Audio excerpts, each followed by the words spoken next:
ya, sehingga tidak terlambat, atau mungkin kalau ada hal yang mau ditanyakan silakan ditanyakan. Nah, saya juga menanggapi di beberapa forum diskusi, kalau Bapak Ibu misalnya ada masalah, kemudian mau bertanya atau mau menyampaikan masalah tersebut biar ditanggapi oleh teman-teman semua, silakan masukkan di forum diskusi. Pada forum diskusi itu, saya juga bisa memberikan masukan, nanti siapapun bisa memberikan masukan atau memberikan tanggapannya, sehingga forum diskusi itu bisa kita optimalkan sebagai forum untuk melakukan pendalaman materi, baik itu materi yang dibahas di dalam modul maupun materi yang bisa jadi di luar modul. Seperti kemarin ada yang menyampaikan tentang sejarah dari Mistar Sorong, sehingga dikatakan sebagai Vernir kaliper, itu juga merupakan informasi yang baru yang bisa kita baca. Kita bisa melihat dari informasi-informasi dari Google atau dari internet, kemudian kita juga bisa membaca dari sumber-sumber yang lain. Ya, Bapak Ibu sekalian, kalau yang di dalam diskusi, barangkali Bapak Ibu sudah bisa membacanya secara langsung, sehingga mungkin tidak terlalu banyak yang bisa kita jelaskan, tapi maksud saya mungkin kalau ada hal-hal yang masih belum jelas atau hal-hal yang perlu didiskusikan pada kesempatan kali ini, maka saya buka tanya jawab dulu, ya. Atau mungkin nanti ada hal-hal yang mau disampaikan oleh Bapak, Ibu-ibu tentang materi-materi yang sudah dipelajari, silahkan disampaikan. Ini saya punya tayangan untuk pengukuran, ya. Mengukur menggunakan alat ukur. Ya, ini akan saya tayangkan, ya.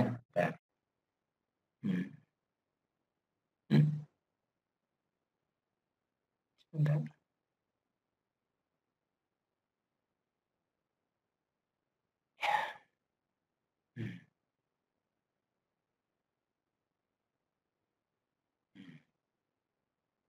Ya, kelihatan kan ya, Bapak Ibu, ini mengukur menggunakan alat ukur.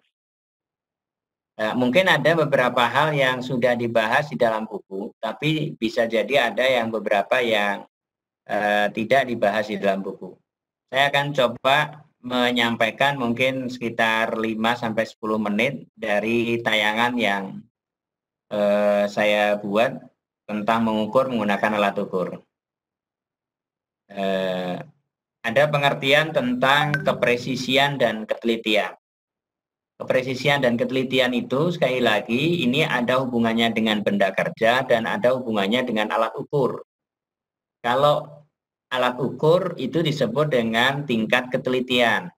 Nah, tingkat ketelitian alat ukur itu nantinya akan bisa berpengaruh terhadap tingkat kepresisian benda kerja yang diukur, atau bisa menginformasikan berapa kepresisian benda kerja yang kita ukur. Kalau benda kerja itu presisi, ya. Kalau alat ukur itu teliti. Tinggi dan rendahnya kepresisian suatu alat ukur dilihat dari tingkat ketelitian alat ukur tersebut. Jadi kalau kita misalnya mengukur benda yang presisi menggunakan alat ukur yang tidak presisi, maka benda yang presisi itu akan bisa kita baca besarnya ukuran sesuai dengan tingkat kepresisian alat ukur. Misalnya benda ini sebenarnya sangat presisi sekali, sampai 1/1000 ya, mili atau 1 mikron tingkat kepresisiannya. Misalnya blok ukur. Tetapi ternyata kita menggunakan alat ukur, menggunakan mistar sorong yang tingkat ketelitiannya cuma 0,05. Akibatnya apa? Akibatnya adalah bahwa benda kerja yang kita ukur itu ya maksimal di 0,05 itu. Ya, sehingga tinggi dan rendahnya kepresisian suatu alat ukur dilihat dari tingkat ketelitian alat ukur dalam mampu membaca setiap pengukuran. Jadi kepresisian akan tergantung dari alat ukur yang digunakan. Nah, atau alat ukur yang digunakan itu akan menentukan tingkat kepresisian dari benda kerja. Pada saat kita membubut, kita diminta untuk membubut sampai ketelitiannya 0,02, misalnya 20,22. Maka kita harus menggunakan alat ukur yang mampu untuk membuat benda kerja dengan tingkat kepresisian seperti itu. Sehingga kita pakai alat ukur 0,02. Nah, satuan ukuran di sini ada satuan ukuran itu ada metrik, sistem, dan imperial. Kemarin sudah ya. Kalau imperial itu adalah nilai ukur dalam satu pengukuran yang menggunakan satuan inci yang bernilai sama dengan 25. Oke. Nah, kemudian yang paling banyak dipakai adalah metrik sistem. Ini adalah macam-macam alat ukur. Nah, ada yang alat ukur tingkat ketelitiannya 1 mm, artinya tingkat ketelitian itu menunjukkan ukuran terkecil yang mampu diukur oleh alat ukur. Kalau misalnya ada mistar plastik itu dalam 1 cm itu dibagi 10 bagian, maka dia tingkat ketelitiannya 1 mm. Tapi kalau ada mistar baja, ternyata antara 0 sampai 1 atau 1 sampai 2 itu dibagi menjadi 20 bagian, maka ketelitiannya 0,5 mm. Ada yang namanya alat ukur bantu. Ya, alat ukur bantu ini sebenarnya adalah dia hanya sekedar membantu mengukur benda kerja. Misalnya ini, jangka bengkok. Jangka bengkok itu dipakai untuk mengukur diameter atau jarak-jarak tertentu, lebar-lebar tertentu, kemudian nanti dibandingkan dengan alat ukur yang ada. Kemudian ini jangka kaki berpegas. Jangka kaki ini juga alat-alat ukur bantu. Nah, kalau ada alat ukur presisi sedang, ada alat ukur presisi tinggi. Kalau alat ukur presisi sedang itu adalah alat ukur yang sampai batas 0,02 atau 0,05. Dan ini umumnya biasanya ini secara mekanik, bukan menggunakan jarum. Nah, nanti ada kaliber silinder, kemudian ada kaliber T. Untuk kaliber T misalnya Bapak Ibu belum pernah menggunakan, yang harus perlu diperhatikan adalah pada saat pengukuran itu harus mencari ukuran terbesar. Harus mencari ukuran terkecil. Makanya nanti cara menggunakannya harus digoyang, dimiringkan. Nah, nanti kelihatan kalau miring berarti dia ukurannya besar, maka itu harus tegak lurus. Pada saat tegak lurus, maka nantinya akan mendapatkan ukuran yang terkecil. Ya, ukuran yang terkecil. Tapi ukuran yang terkecil itu dari jangan sampai ini posisinya harus tetap di tengah ya, di tengah diameter itu, di tengah diameter lubang itu.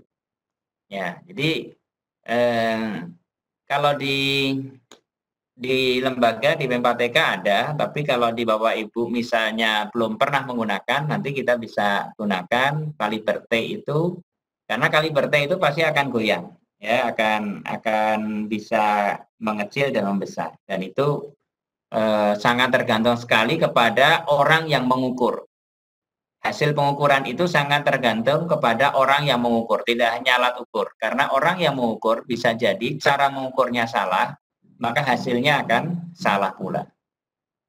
Nah, ini adalah presisi sedang, kemudian cara menentukan ketelitian, tingkat ketelitian, Bapak Ibu sudah tahu, kemarin sudah saya jelaskan. Pembacaan hasil pengukuran juga sudah. Ini jenis-jenisnya, kalau high gauge untuk yang ketinggian, kalau yang depth Untuk yang kedalaman, misalnya untuk mengukur kedalaman lubang dan seterusnya, itu menggunakan yang mistar sorong kedalaman. Nah, kalau yang presisi tinggi itu dibatasi kalau alat ukur itu mampu mengukur sampai 0,01. Ya, jadi kalau 0,01 itu sudah di presisi tinggi. Umumnya kalau presisi tinggi itu ada di dial indikator atau menggunakan digital atau dia menggunakan jarum. Itu lebih presisi. Ya, jadi ada 0,01. Kalau misalnya dia masih di 0,02 presisi sedang. Tapi kalau sudah 0,01 presisi tinggi. Nah, mikrometer itu termasuk presisi tinggi karena dia memiliki tingkat ketelitian sampai 0,01. Ya, tidak ada mikrometer yang 0,02 nggak ada. Paling rendah tingkat ketelitian mikrometer adalah 0,01. Kan ada yang sampai 1000, itu kan 0,01 sampai 1/100, ya 1/1000. Cara menghitung untuk tingkat ketelitian 0,01 antara mikrometer dengan mistar sorong hampir sama. Sebenarnya kalau yang di mikrometer lebih mudah karena sebenarnya bagian-bagiannya itu, bagian noniusnya itu ada di selongsong. Kemudian skala utamanya itu ada di poros yang di tengah, ya. Jadi dia diputar, selongsongnya diputar di luar dari skala utama. Nah, kalau di sini kelihatan ini ada silinder tetap, ya. Di sini ada kelihatan silinder tetap, kemudian di sini ada yang silinder putar. Jadi skala utamanya ada di silinder tetap, kemudian di noniusnya ada di silinder putar. Prinsipnya sama. Jadi ada satu skala dibagi 50 bagian, ya gitu ya. Jadi padahal perpindahannya 0,5. Tapi ini kan menggunakan ulir, sehingga ulir itu jarak antara tinggi ulir, pitch ulir itulah yang sebenarnya akan sangat menentukan. Makanya yang harus diperhatikan pada mikrometer saat pengukuran atau saat menggunakan mikrometer adalah usahakan ulir-ulir yang ada itu tidak dalam kondisi yang macet. Kalau macet pasti akan menghasilkan ukuran yang tidak presisi. Ya. Nah, ada mikrometer yang ketelitiannya sampai 1/1000. Nah, kalau 1/1000 juga sama, sebenarnya semuanya akan membaca pada bidal. Bidal itu sama dengan dikatakan bagian selongsong luar. Selongsong luar. Jadi ada graduasi di bidal itu berbeda. Nah, ini mikrometer kedalaman. Kalau tadi ada mistar sorong kedalaman berbentuk persegi, kalau mikrometer kedalaman berbentuk bulat, ya, silindris, berbentuk bulat. Tapi intinya sama, dia diputar, kemudian nanti benda kerjanya ditekan, bagian rahang yang di atas ini ditekan pada bagian benda kerja sehingga nempel, kemudian dimasukkan. Tetap menggunakan ratchet 1, 2, 3, ya, 3 kali. Atau kalau yang keras, kemarin ada pertanyaan, kenapa yang keras itu beberapa kali, sementara kalau yang lunak cukup 3 kali. Ya, saya bilang bahwa pada benda-benda yang keras, maka dia membutuhkan tekanan yang lebih besar. Benda-benda yang lunak tidak perlu membutuhkan tekanan yang besar, apalagi benda-benda yang non-ferro, yang tidak keras, karena rahang yang ada di mikrometer ini keras, ya, keras. Ini mikrometer alur. Jadi kalau kita mau mengukur alur bagian dalam, ini kita bisa menggunakan mikrometer alur. Makanya kalau misalnya di sekolah tidak ada mikrometer, kemudian kita mau menggunakan ukuran dengan menggunakan mikrometer alur, alur itu ada ukurannya, agak sulit untuk mengukur gimana caranya setelah selesai lubang itu dibuat. Ya. Memang kita bisa membuat lubangnya karena dengan menggunakan ukuran mesin. Tetapi bagaimana ngecek ukuran lubangnya itu yang nggak bisa. Kita bisa membuat lubang alur dengan ukuran mesin. Kita masukkan, kemudian kita geser alurnya berapa mili, kemudian nanti kita sudah tahu jadi. Tapi untuk mengecek ukuran setelah jadi itu yang paling penting. Nah, ini pemeliharaan kemarin. Tadi ya, kemarin ada pertanyaan dari Bu Juliana, apa bedanya antara Vaseline dengan oli?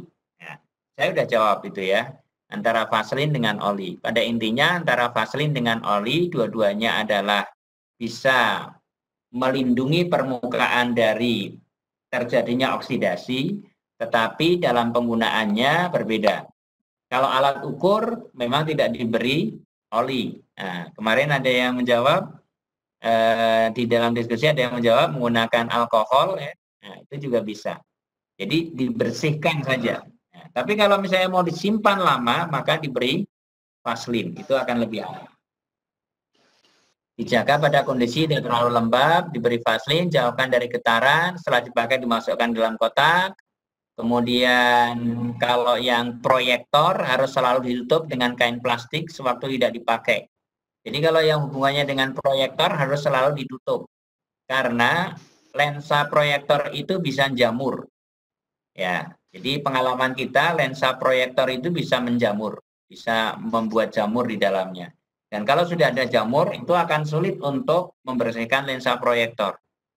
Karena itu proyektor itu berlapis. Pada saat terkena jamur di bagian dalam, luarnya bersih, tapi dalamnya yang kotor. Cara mengkalibrasi ini sebenarnya prinsipnya sudah ada di dalam buku, tapi ini cara mengkalibrasi di sini ini lebih kepada pengukuran yang sebagaimana kemarin kita tulis di dalam prosedur mutu itu. Jadi melakukan pengukuran dengan pengulangan. Tetapi pada cara ini, cara mengkalibrasi di sini adalah dengan menggunakan blok ukur.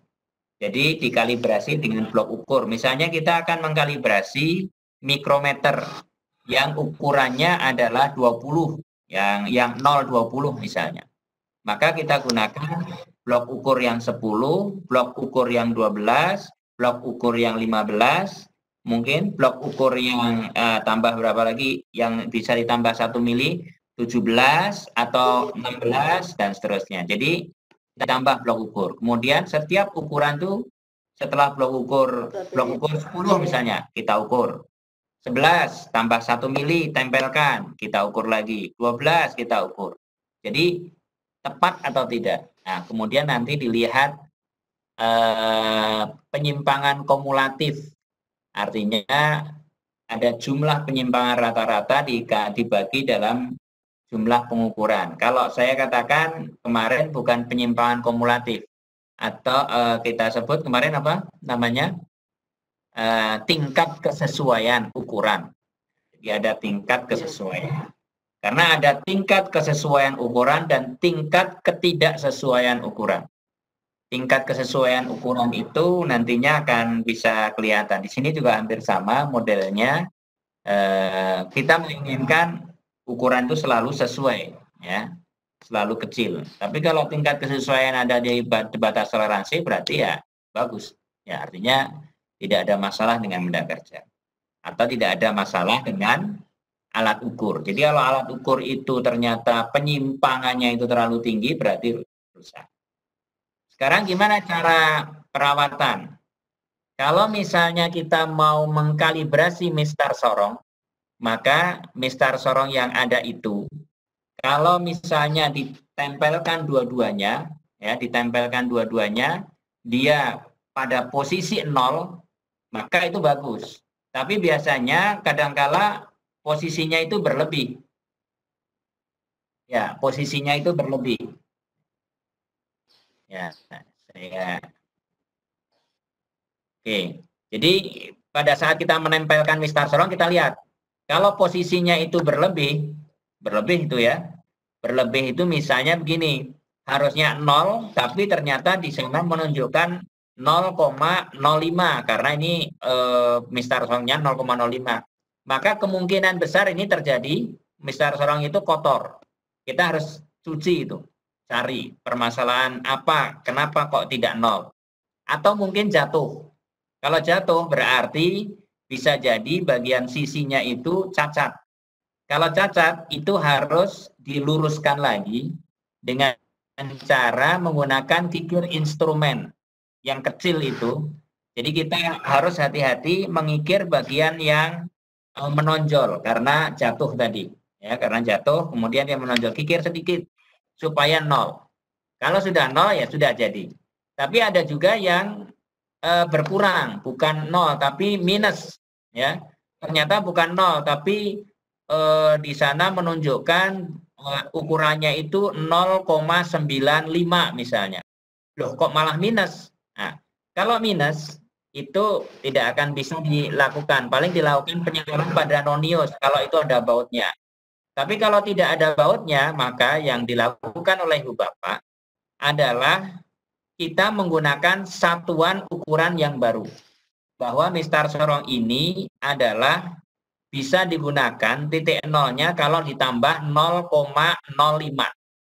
Karena apa? Pada saat kita setting kan ukurannya 0,85 atau 0,95 pada saat kita tempelkan. Oh, kalau kita tempelkan 0,95 berarti kurang 0,05 ukurannya. Kalau kurang 0,05 untuk ke posisi 0, pada saat dia menggunakan atau digunakan untuk mengukur ukuran 10, maka ukuran 10 yang ditunjukkan menggunakan mistar sorong yang rusak itu nantinya dia akan menunjukkan 9,95. Oh, berarti kalau 9,95 itu sudah ukurannya 10,00 untuk satuan 0,05 karena selalu kita tambah 0,05. Ya. Ini nggak ada papan tulis jadi agak susah untuk dijelaskan ya, tapi nggak apa-apa. Barangkali Bapak Ibu bisa berabstraksi gitu ya. Ada mistar sorong, ternyata ditempel, dia berlebih. Kalau berlebih nggak ada masalah karena bisa dikurangi, yaitu kemungkinan kotoran atau kemungkinan jatuh. Tapi kalau berkurang 0, bukan 0 tapi dia di posisi 0,95, berarti kan kurang 0,05. Kalau berkurang maka nggak bisa ditambah, nggak bisa diganjel mistar sorong. Maka dia harus nantinya pada saat pengukuran kita harus menggunakan posisi ukuran baru atau menggunakan standar ukuran baru, yaitu bahwa nolnya itu harus ditambah 0,05 atau hasil ukuran harus ditambah 0,05. Ya, jadi di dalam pengukuran itu terakhir kalau Bapak Ibu lihat materi itu sampai mengkalibrasi. Ya, jadi silakan Bapak Ibu nanti dicoba ya kalau sudah pas ke sekolah dicoba dilihat mistar sorong yang rusak yang mana. Nah, dilihat memungkinkan nggak diperbaiki. Kalau memungkinkan diperbaiki, ya kita perbaiki, setting lagi, dikalibrasi lagi. Nah, kalau misalnya berlebih, dibersihkan, atau mungkin diluruskan lagi dengan kikir instrumen pelan-pelan, supaya nanti rahangnya bisa kembali lagi, rapat lagi. Tapi kalau berkurang, maka kita kasih tanda di mistar sorong itu, bahwa mistar sorong ini pada saat pengukuran harus ditambahkan dengan ukuran berapa? 0,05, 0,12, 0, berapa? Karena ini sudah tidak bisa lagi 0, tapi dia akan menunjukkan pada saat ditutup itu akan menunjukkan angka di bawah 0. Oke, sementara itu untuk yang pengukuran. Barangkali ada yang mau disampaikan oleh Bapak-bapak, Ibu-ibu tentang pengukuran. Silakan.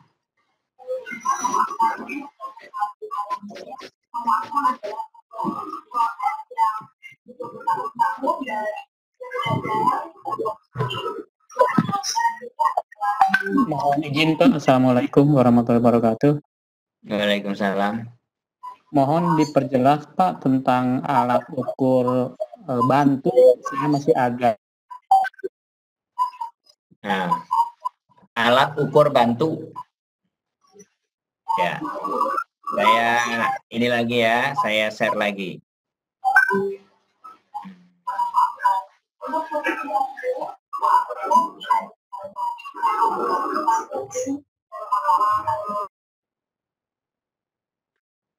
Jadi Bapak Ibu, alat ukur bantu itu, nah misalnya ini ya, jangka kaki, jangka bengkok, jangka kaki, jangka berpegas, dan seterusnya ya.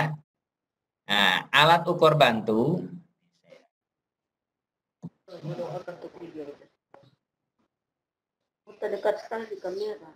jadi alat ukur bantu itu gini, Bapak Ibu. Saya punya benda kerja, ya, punya benda kerja. Kemudian saya akan mengukur lebar dari HP ini. Tapi saya tidak menggunakan alat ukur, tapi saya menggunakan alat ukur bantu, yaitu jangka bengkok. Jangka bengkok itu saya standarkan dengan menggunakan mistar sorong. Berapa ukurannya? Di sini ada mistar sorong, saya ukurkan. Misalnya 25,4 1 in ya, 25,4. Udah aja. Nah, kita tetapkan. Kemudian kita akan mengukur benda kerja itu secara acak. Ya, secara acak atau banyak bendanya. Pokoknya saya ukur 25,4. Tinggal kita masukkan aja. Ini 25,4 enggak? Ya. Pada saat kita ketemu benda kerja yang tidak masuk pada jangka sorong ini, maka pasti benda kerja itu lebih dari ukuran 25,4. Artinya alat ukur bantu ini bukan alat ukur yang presisi. Itu hanya digunakan untuk mengukur awal dari benda kerja. Hanya ukuran awal dari benda kerja. Tidak presisi, tidak bisa presisi. Karena nanti itu akan sangat berpengaruh sekali dengan cara kita mengukur dan dengan benda yang diukur. Kemudian kalau misalnya kita mengukur celah, kita juga bisa mengukur celah. Karena sulit posisinya, maka kita menggunakan alat ukur tadi. Kita gunakan nih jangka kaki. Kalau tadi kan jangka bengkok ya, kita gunakan jangka kaki. Pada saat kita gunakan jangka kaki, maka kita bisa mengukur celah itu dari jangka kaki. Jangka kakinya sudah kita plot dulu ukurannya berapa, lebar alurnya itu berapa. Kemudian nantinya dari lebar alur yang ada kita tetapkan atau kita masukkan pada alur-alur yang sudah kita buat atau yang akan kita ukur. Ketemu, oh ini benar ukurannya. Jadi alat ukur bantu itu bukan alat ukur yang presisi, tapi dia hanya membantu secara kasar dari benda kerja yang akan kita ukur. Dia tidak akan bisa menunjukkan ukuran, dia hanya bisa menunjukkan tentang go dan no go, sesuai dan tidak sesuai. Itu saja. Itu ya Pak Sarul. Iya Pak, terima kasih Pak penjelasannya. Yuk.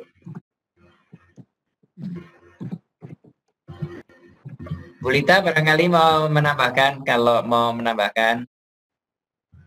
Ya.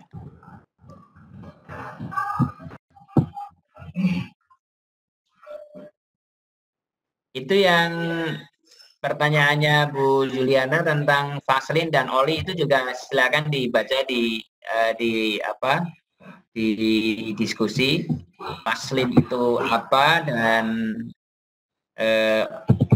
pelumas itu apa. Bapak Ibu juga bisa melihat di sumber yang lain, terutama di dalam Wikipedia. Di Wikipedia itu jelas bahwa sebenarnya vaselin itu bahannya berbeda dengan pelumas. Pelumas itu kan ada yang pelumas yang sintetik dan yang pelumas alami. Ya. Jadi yang dari alam ada, atau yang sintetik itu yang sintetik dari minyak bumi. Ya, itu yang alam, itu yang dari tumbuh-tumbuhan. Oke. Banyak Pak. Ya. Terima kasih Om Surahman dari Sumken 1 Cikundai. Mungkin terkait tadi ya, Pak. Vaseline itu yang saya lah kepikiran gitu ya, ketika bilang Vaseline itu adalah ini Pak pelembab untuk kulit Pak biasanya gitu ya, ibu-ibu biasanya suka pakai Vaseline gitu untuk kulit, untuk pelembab kulit seperti itu. Nah sementara kan kalau untuk kulit sendiri bahan-bahannya dari bahan-bahan ini Pak ya, artinya yang alami yang memang bagus untuk kulit, semacam kulit gitu, seperti itu dan lain sebagainya. Nah kalau untuk Vaseline untuk untuk alat ukur itu, mohon maaf Pak, ini sedikit gangguan. Ya. Nah, tadi untuk alat-alat Vaseline, untuk alat-alat ukur itu sendiri bahannya itu kira-kira dari apa Pak ya? Maksudnya dari minyak bumi juga, cuma hanya beda jenis atau memang ada bahan lain yang bahan kimia atau seperti apa sehingga dari kata Bapak berbeda daripada. Oke, ya. Terima kasih.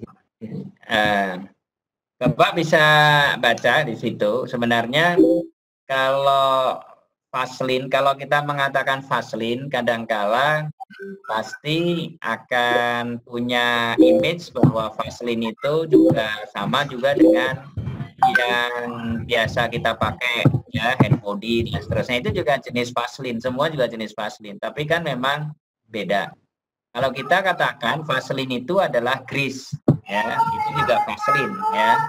Nah, jadi Vaseline itu banyak sekali jenisnya. Nah, sebenarnya itu adalah dikatakan sebagai pelumas tapi yang bukan cair tapi dia padat gitu, dia padat ya, lebih padat. Kemudian kepadatannya itu dicampur dengan bahan-bahan sabun sehingga nantinya dia bisa menggumpal.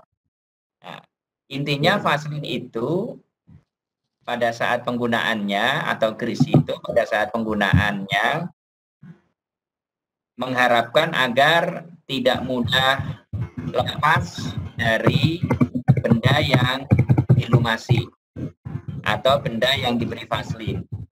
Nah, kalau oli itu netes karena cair. Viskositasnya kalau oli itu rendah, kalau Vaseline tinggi. Tingkat kekentalannya tinggi, viskositasnya tinggi. Sehingga Vaseline itu tidak mudah menetes. Nah, sehingga banyak digunakan untuk keperluan-keperluan yang sifatnya berbeda dengan pelumas. Ya, kalau pelumas itu kan untuk gearbox, itu kan ada ya, pelumas, gearbox. Kalau di situ dipakai Vaseline juga nggak bisa. Ya. Kemudian kalau pelumas lebih mudah, dia itu menghantarkan panas, ya, tahan panas, menghantarkan panas itu lebih mudah. Tapi kalau Vaseline itu tidak mudah menghantarkan panas karena panasnya tertahan oleh sifat dari benda itu yang kental. Jadi memang berbeda. Bapak Ibu silakan nanti lihat di Wikipedia atau di sumber-sumber yang lain ada. Ya, terima kasih Pak. Terima kasih. Yuk.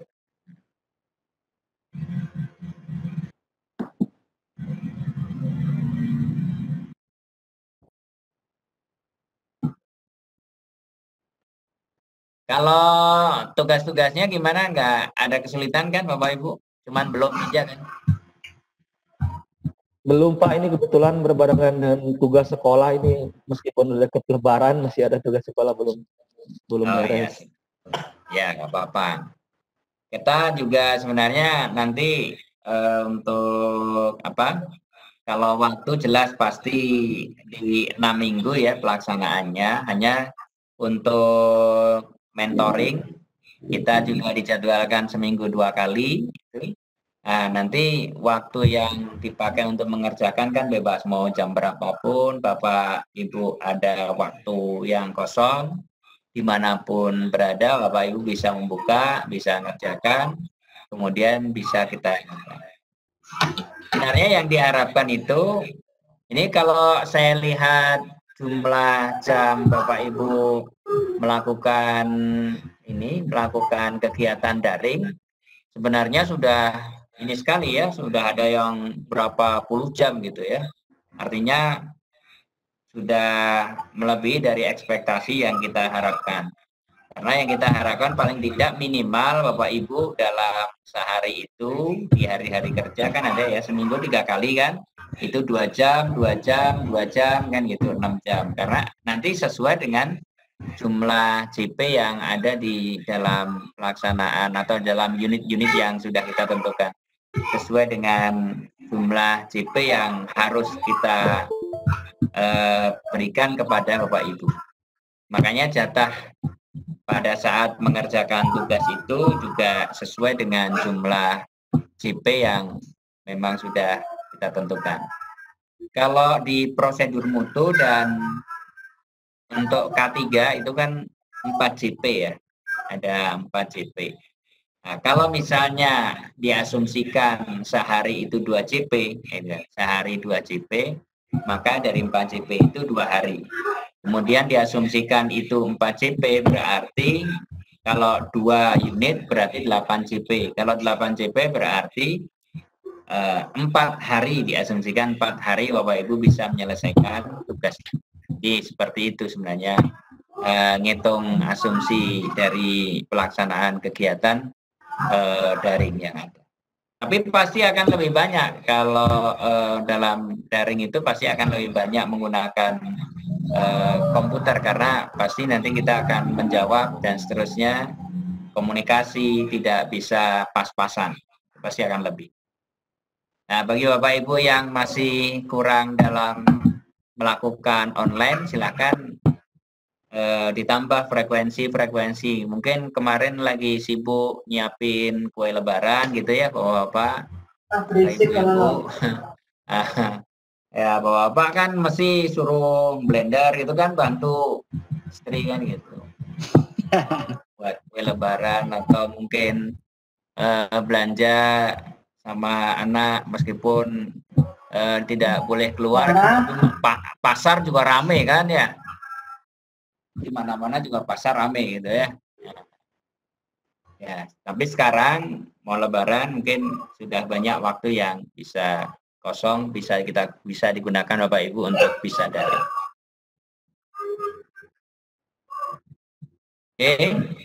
Izin bertanya Pak. Ya, Pak Syahrir gimana? Gini tentang alat ukur. Jadi saya pernah dapat tugas dari sekolah untuk beli sebuah alat ukur yang awalnya saya nggak tahu gitu modelnya, hanya namanya diberikan istilahnya apa ya, silinder atau dial bore gauge gitu. Nah, katanya digunakan untuk mengukur kepresisian dalam ruang silinder kendaraan bermotor. Nah, setelah saya lihat, malah saya bandingkan, kalau menurut pemahaman saya, alat ini bukan merupakan alat tunggal, tetapi alat kombinasi antara, karena modelnya seperti itu, kaliber T dengan yang menggunakan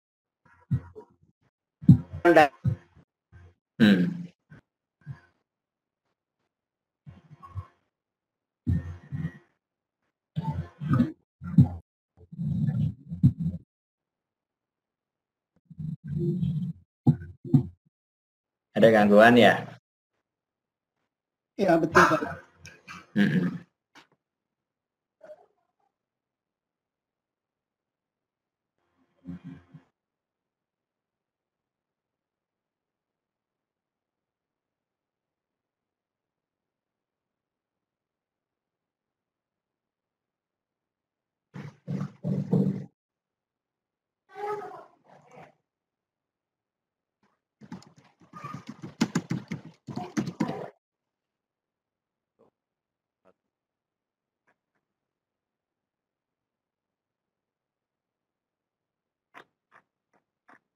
Pak gitu ya.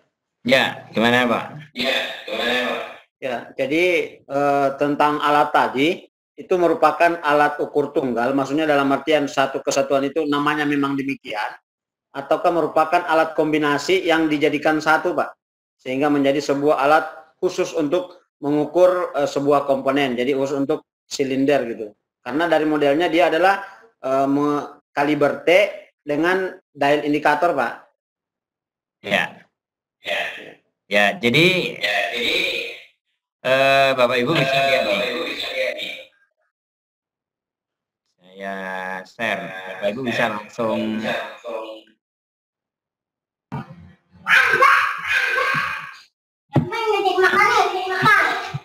Ini kan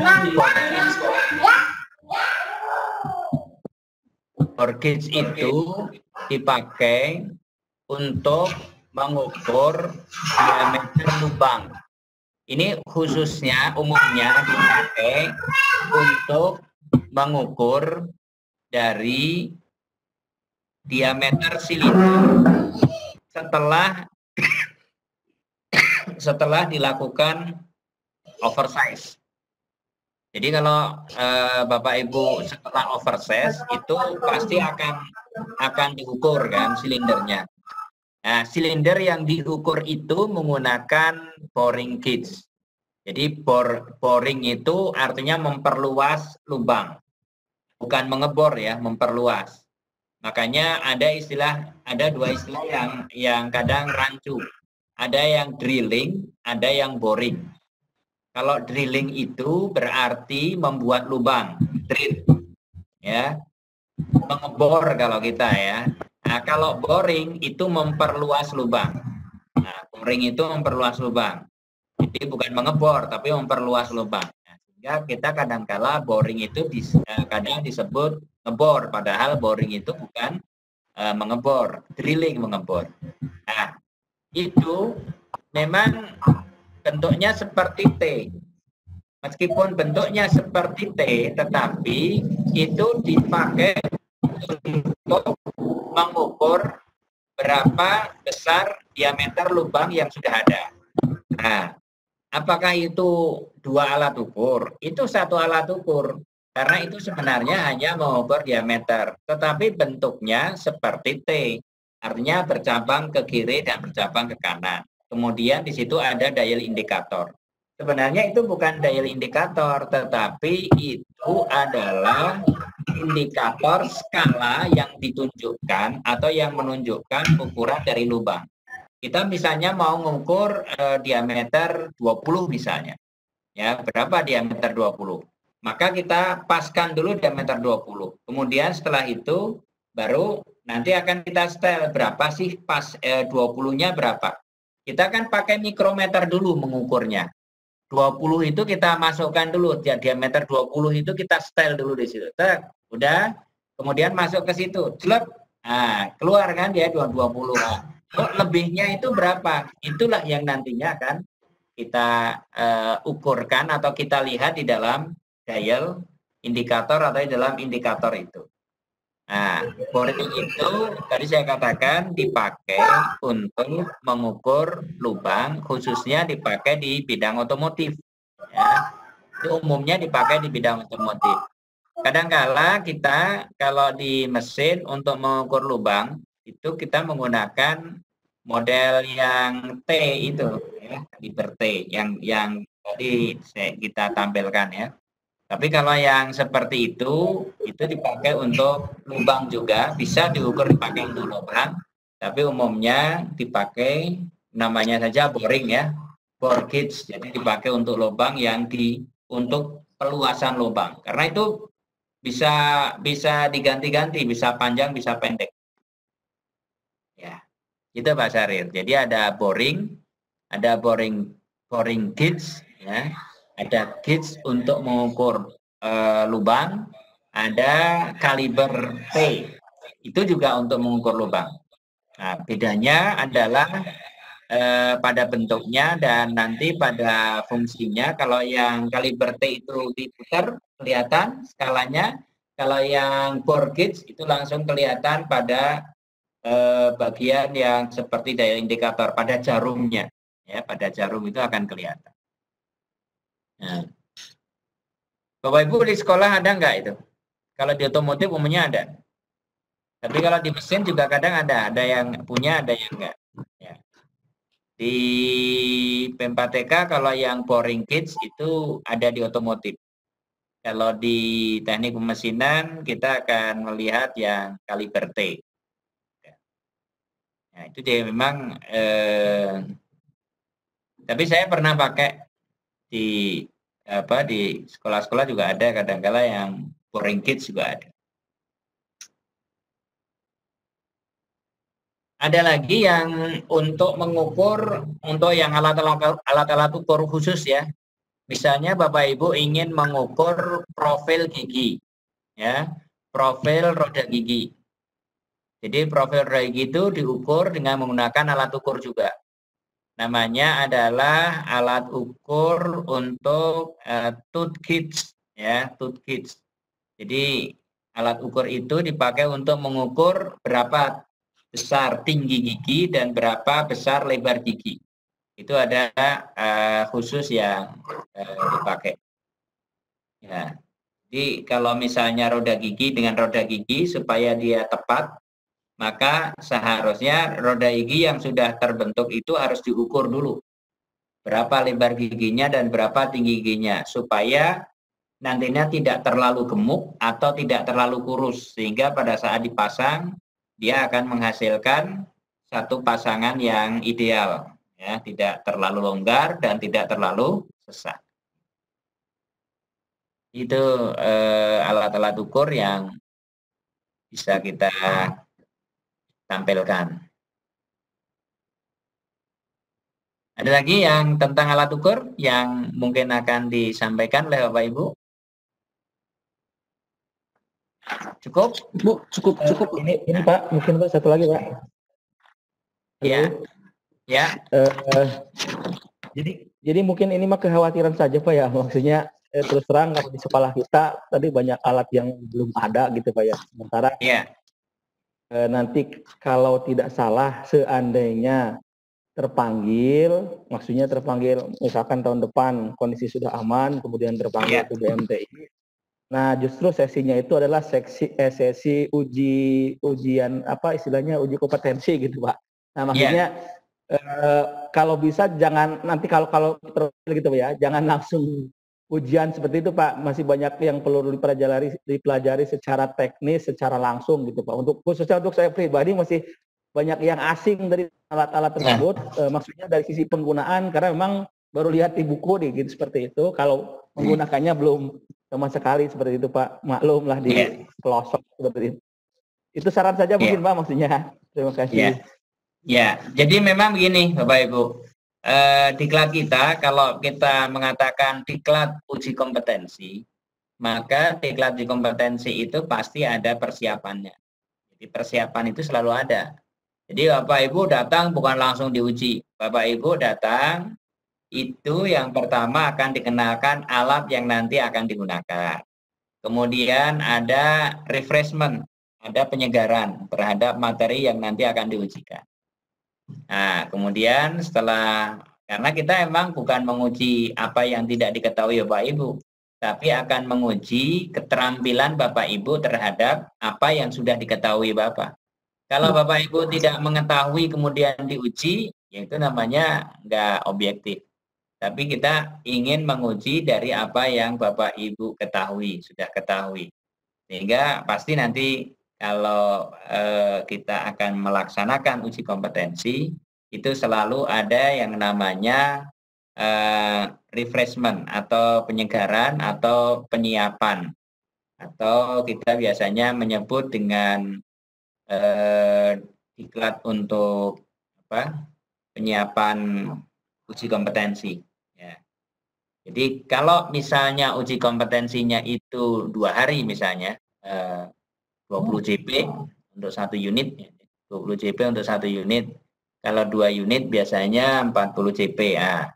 Nanti yang 2 hari atau 3 hari atau 30 JP atau 20 JP itu pasti dipakai untuk melatih dulu Bapak Ibu menggunakan mesin yang nanti akan digunakan untuk uji kompetensi.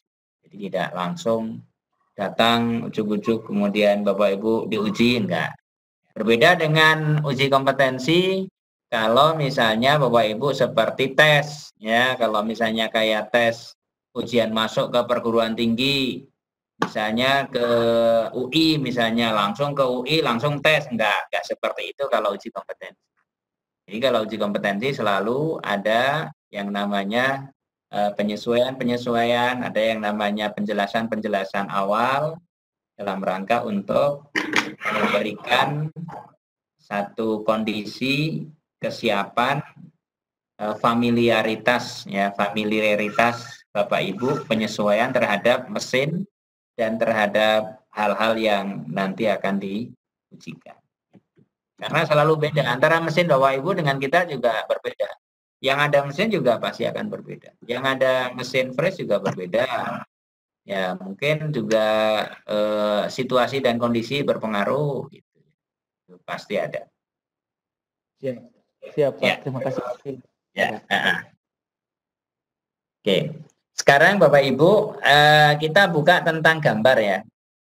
Saya akan mencoba menayangkan tentang gambar beberapa saat seperti tadi. Bentar.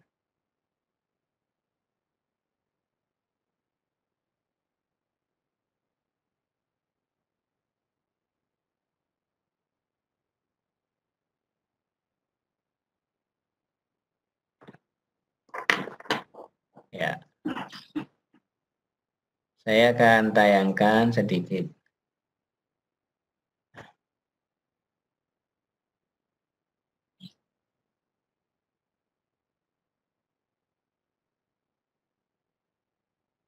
Kalau Ibu Bapak lihat modul atau lihat materi gambar, maka isinya adalah tentang ini.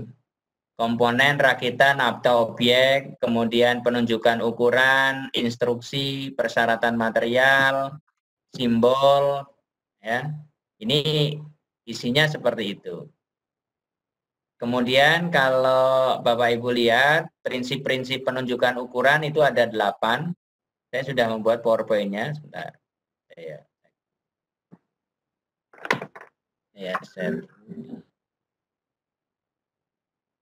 Saya tutup.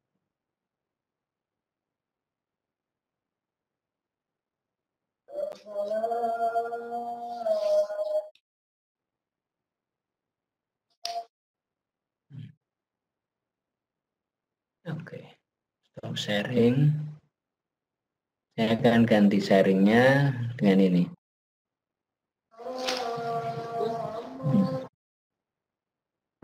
Wah, itu azan ya. Poso ya. Ya, masuk azannya. Jadi, di poso azan.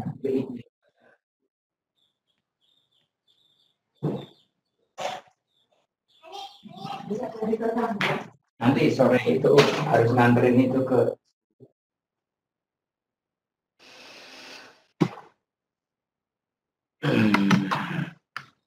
kelihatan ya Bapak Ibu ya, membaca gambar teknik. Jelas Pak. Ya, jelas ya. Kelihatan. Ini jadi prinsip penunjukan ukuran.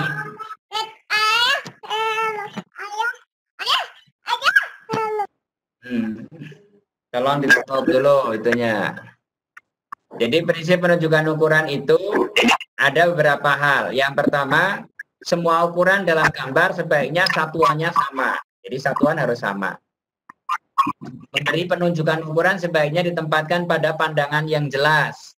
Jangan sampai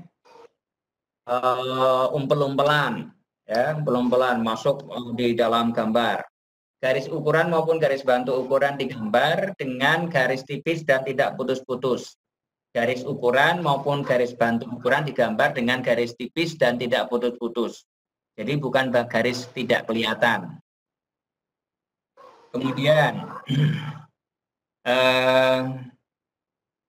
garis ukuran sebaiknya tidak berpotongan dengan garis bantu atau garis ukuran lain kecuali sangat terpaksa. Ujung anak panah harus menyinggung garis bantu ukuran. Ujung anak panah harus menyinggung. Penunjukan ukuran sebaiknya tidak berulang-ulang sehingga tidak ada ukuran yang rangkap. Jadi kalau sudah ditunjukkan, nggak usah ditunjukkan lagi. Angka ukuran sebaiknya ditempatkan di tengah-tengah dan di atas garis ukuran. bukan di bawah garis ukuran, ya, di atas garis ukuran. Angka ukuran harus ditempatkan sedemikian rupa sehingga dapat dibaca dari bawah gambar. Jadi di atas ukuran, ya, dari bawah gambar. Oke.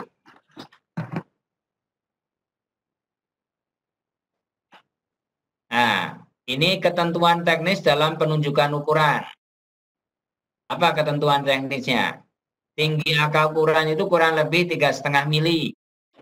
Jarak angka ukuran dengan garis ukuran kurang lebih 1 mili. Ini. Nah, ini. Tinggi ukuran. Ini kurang lebih 3,5 mili. Jadi, ini harus bisa, ini kan di atas ukuran. Kemudian ini dari kiri, ya. Kita dari selalu memberi ukuran yang di kiri, bukan ke kanan. Ya. Jadi bukan ke kanan, lebih kiri. Ya, di kiri, bukan di kanan. Di sebelah kirinya garis ukuran. Kalau misalnya ukurannya itu ukuran tegak. Nah, ekor anak panah ukurannya kurang lebih 2 mili. Ini L ekornya. Ekor anak panahnya kurang lebih 2 mili. Jadi ini ekornya, ya. Ekor anak panah. Kemudian kelebihan garis bantu ukuran 2 mili. Ini kelebihan bantu garis ukuran. Ini kelebihan bantu. Nah, jadi ini harus dilebihkan sedikit.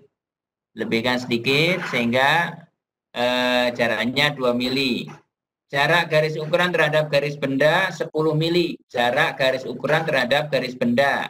Ini antara ini dengan ini 10 mili kurang lebih.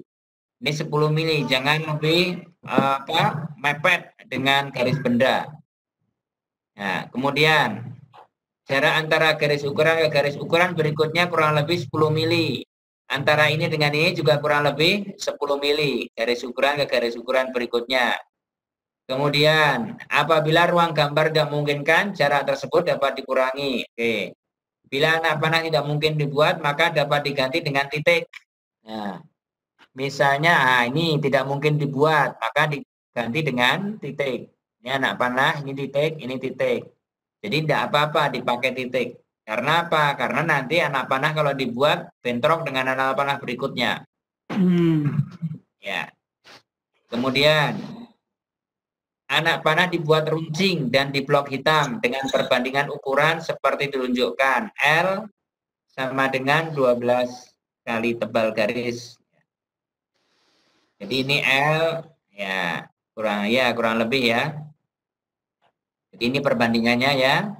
Ini sepertiga L, yang ini sepertiganya, ya. Ini 3 kalinya. Ya, sepertiganya.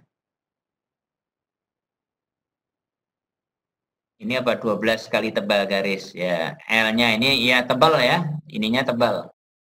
Ya, ditebalkan. Jadi ini kalau ini 0,2, ya ini berarti kali 12, 0,2, 0,6 berarti lebih tebal, ya. Jadi kalau ini garisnya 0,2, garis ukurannya 0,2 kurang lebih, maka ketebalan garis yang di sini adalah 0, L juga. Nah, ini adalah ketentuan teknis. Kemudian contoh macam-macam penunjukan macam-macam ukuran. Ini ada ukuran dari permukaan ke permukaan. Ukuran permukaan ke garis sumbu, ini garis sumbu. Ya, ini ukuran vertikal. Nah, nanti ukurannya di sebelah sini, sebelah kiri. Ukurannya sebelah kiri, bukan sebelah kanan. Ingat, kalau ada garis vertikal ukurannya di sebelah kiri. Ukuran horizontal, ini ukuran horizontal. Ini seri, ya. Ini yang ada model seri dan paralel. Ukuran radius, nah, yang betul seperti ini. Jadi diambil dari titik pusatnya, ini kan bukan titik pusat, salah. Ini juga bukan titik pusat, salah. Ini betul, nah ini juga betul. Ini salah. Kenapa ini? Ini tidak lihat nih. Ini yang betul. Ini kenapa ini? Ini miring ini, ya miring. Jadi ambil di tengah-tengah. Jadi jangan diambil. Ini kan di miring. Ini ambil di sini. Ini kurang ke sini. Jadi agak di tengah. Ini agak di tengah. Jadi ini betul, ini betul, ini salah, ini betul, ini salah, ini betul, ini salah. Nah, ukuran radius diameter sangat besar. Ini ukuran diameter lingkaran. Yang betul ini. Bukan begini caranya. Bulat ini nanti. Salah. Jadi harus dari atas, ada yang di atas, ada yang di bawah, supaya tidak bentrok. Kalau mau di atas semua juga ini harus ada jarak antara yang ini dengan yang ini di bawahnya. Ini betul, ya. Ini salah.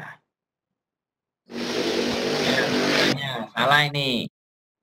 Tapi harus dari titik tengah, bukan dari ujung lubang. Ya, tidak bisa dari ujung lubang, dari titik tengah. Kita juga nanti nyetingnya itu mesti dari titik tengah. Jarak lubang dan lubang ukuran radius ini betul seperti ini. Nah, ada lubang. Nah, ini salah karena ini dari luar, dari lingkarannya.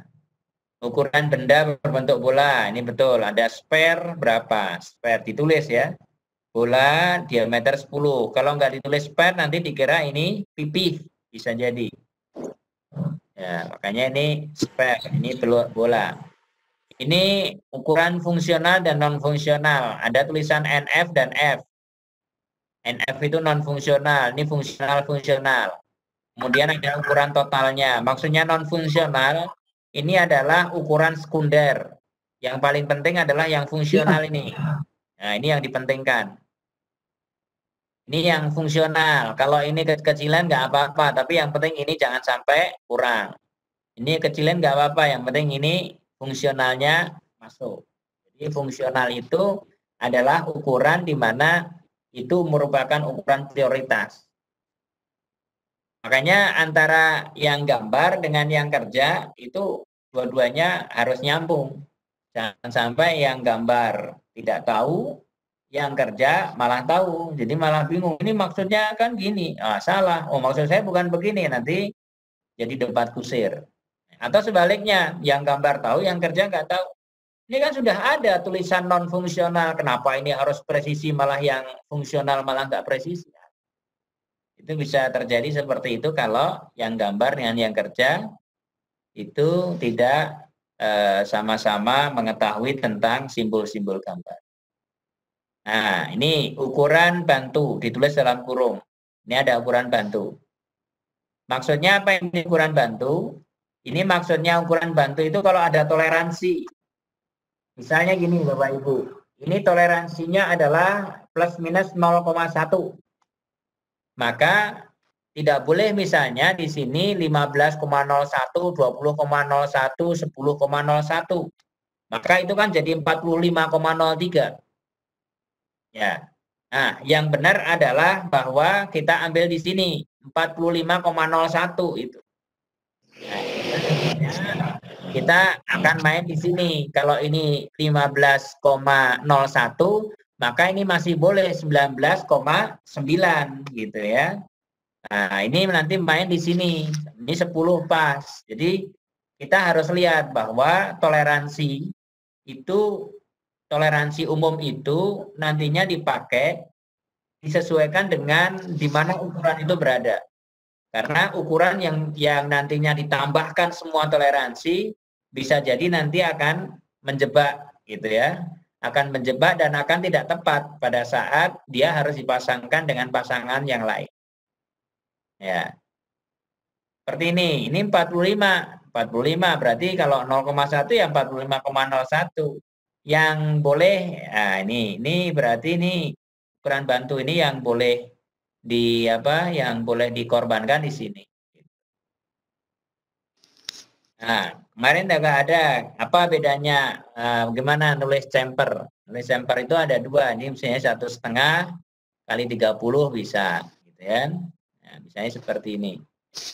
Ada juga yang model diameter, ya langsung kita tuliskan diameter. Chamfer yang tidak sama dengan 45 karena ini sudutnya nggak sama dengan 45 maka dituliskan sudutnya. Tapi kalau yang sama dengan 45 itu sebenarnya nggak perlu dituliskan sudutnya, sudah tahu. Misalnya seperti ini. Ini nggak perlu dituliskan bahwa ini mesti 1,5 kali 45. Tapi kalau yang ini belum tentu ini kan pasti tidak akan 45. Ya, seperti ini misalnya 1,5 kali 45 derajat. Jadi ini ukuran-ukuran. Sekarang yang ini adalah ukuran yang seri. Ya, ini seri ya, lurus. 15, 20, 10 gitu ya. Ini ada yang model paralel. Saya akan melihatkan di buku modulnya Bapak Ibu. Saya akan share di buku modulnya sehingga Bapak Ibu juga lebih jelas untuk melihat materi yang sebenarnya.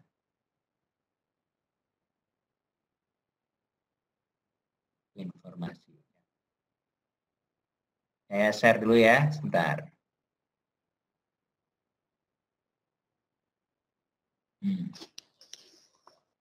Saya besarkan supaya Bapak Ibu jelas. Yang tadi, Bapak Ibu kalau sudah mendownload, sebenarnya Bapak Ibu juga bisa melihat hasil downloadan juga seperti ini. Ini yang tadi, salah, benar. Kemudian tadi yang ukuran, ini ukuran bantu, tulis dalam kurung, itu. Ya. Kemudian ini ukuran yang sudut. Nah, ini ukuran kombinasi dan ada ukuran paralel. Ini ada basis. Ini basisnya mana ini? Ini basisnya yang di sini. Ya, basis. Ya, ini jadi 1, 2, 3 kan gitu ya. Ini basisnya. Kalau ini kombinasi.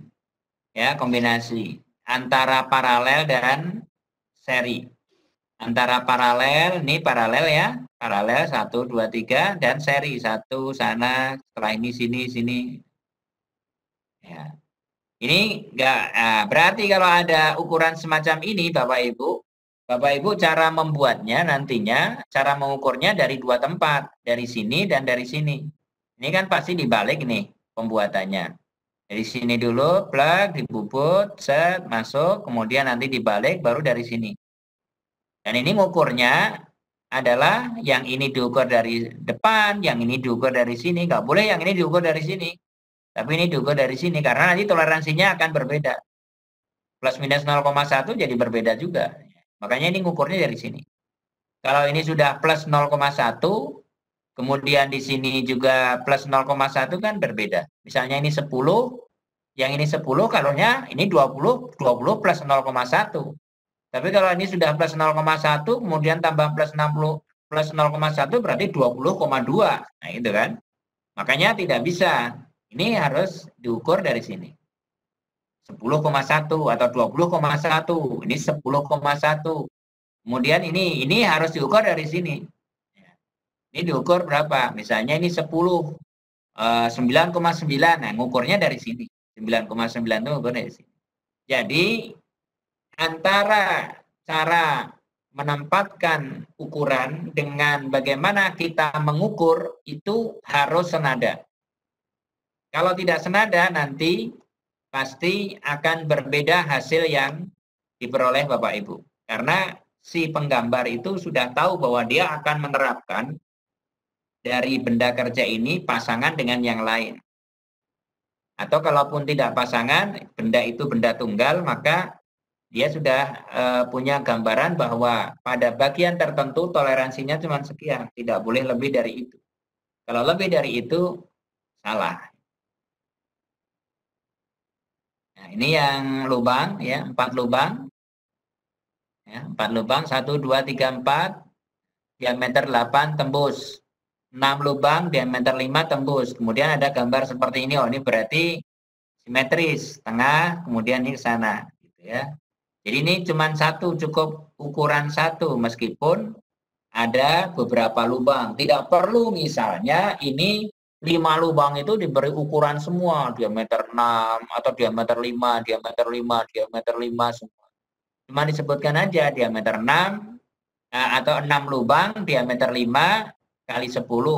Nah, itu aja. Ini 4 lubang diameter 8 tembus. Nah, ini kan berarti enggak tembus. 10 itu berarti kedalamannya 10. Oke. Ini juga ya sama AB. Jadi kalau misalnya ada bentuk-bentuk khusus yang memang itu bisa diringkas dengan keterangan, itu enggak apa-apa. Bukan keterangan ada deskripsinya ya. Jadi istilahnya kalau digambar tidak ada deskripsi, tapi hanya ada simbol. Jadi tidak boleh di dalam gambar itu ada deskripsi, keterangan, kemudian yang lain tidak diberi ukuran. Itu bukan penunjukan simbol gambar, tapi itu penjelasan dari gambar. Tapi kalau seperti ini adalah masih diizinkan.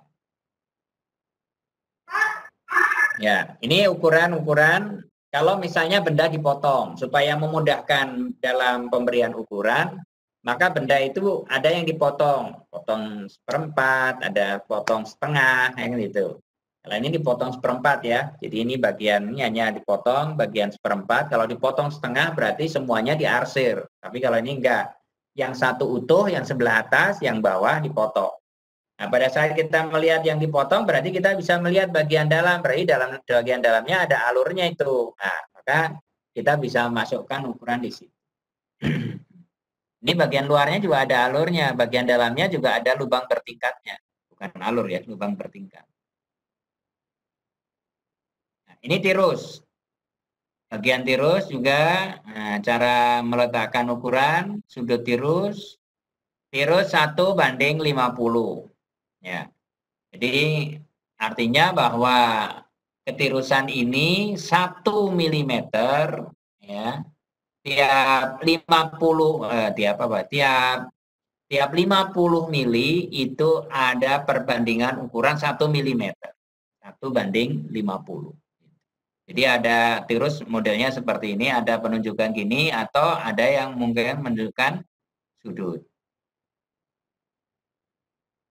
Ini juga, ini dipotong penuh, potongan paruh penuh, ya, potongan penuh utuh. Kemudian, nah ini cara-cara penunjukan ukuran semuanya lengkap. Nah ini misalnya ukurannya simetris, ini bisa langsung cuman satu ini. Nah kemudian langsung dikasih ukuran diameter, tidak perlu ukurannya paralel sampai sulit untuk digambar, bahkan nanti garis ukuran itu malah yang lebih besar daripada gambarnya. Jadi garis ukurannya kemana-mana, ukuran kertasnya besar, tapi garis ukurannya yang banyak padahal bendanya kecil. Jangan sampai seperti itu. Tetap kita masih harus melihat gambar kerja itu sebagai satu gambar yang harus menjadi perhatian pokok orang yang melihat. Kemudian ukuran itu adalah garis-garis yang nantinya untuk membantu pemahaman terhadap gambar yang dilihat. Jangan sebaliknya, bendanya kecil, ukurannya banyak sekali sehingga tidak kelihatan bendanya. Sampai seperti itu. Diupayakan kita kasih ukuran yang sebenarnya. Ini juga sama, ini ukuran-ukuran, semuanya ukuran. Ya. Kemudian Bapak Ibu bisa melihat di sini pembagian proyeksi. Proyeksi itu ada dua. Proyeksi itu ada piktorial dan ortogonal. Kalau yang namanya piktorial itu picture, berbentuk gambar 3 dimensi.